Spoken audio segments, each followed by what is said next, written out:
Most of us wish we got more sleep, but studies show teenagers get the least amount of Z's, and that's causing a slew of health issues. In tonight's special report, Hillary Zala looks at what schools are doing to help and the 3 things you can do right now to get your teen on a healthy sleep schedule. It's 5:30 a.m. and 16-year-old Rachel is getting ready for school. Right now I'm like, woo, I could go for forever, but tomorrow I'll be like, well, Dad's gonna get you the paper. yeah. We got in at about midnight. Rachel plays club field hockey in Columbus and takes tons of AP courses. She doesn't get much sleep. Last night I got about 4.5. And according to pediatrician David Roer, a teenager should be getting 8.5 to 9.5 hours of sleep every night. A far cry from the typical teen's sleeping habits.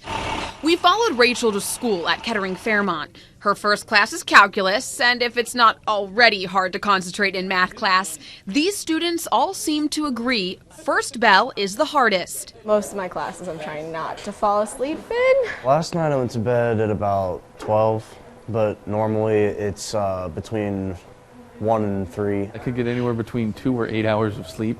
An extremely risky behavior for maturing bodies. The lack of sleep in teens can cause a barrel of health issues. What that affects is brain maturation, your immune system maturation.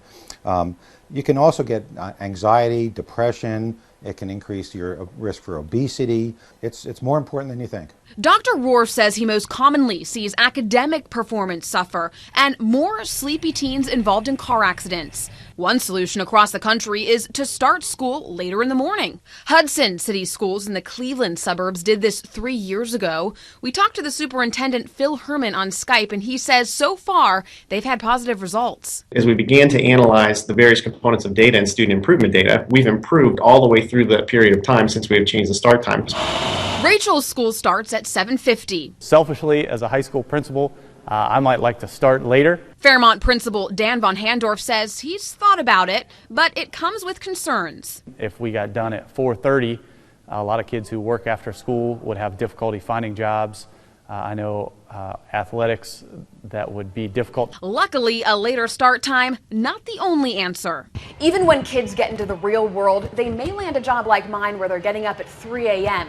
So Dr. Roer says be more aggressive. Make sure you're putting away all electronic devices by 10 p.m. Also, stay away from those stimulant drinks like coffee and energy drinks, and make sure you're putting your kids on a schedule. We wouldn't need to start schools an hour earlier if the kids and the parents would follow a schedule and a routine that's more appropriate for the teenage population. Rachel has a busy day ahead of her. School, field hockey practice, and she's starting a new job. Tonight I'm aiming for around 8 hours, hopefully. But we'll see how that works out. Hillary Zala for Fox 45 News.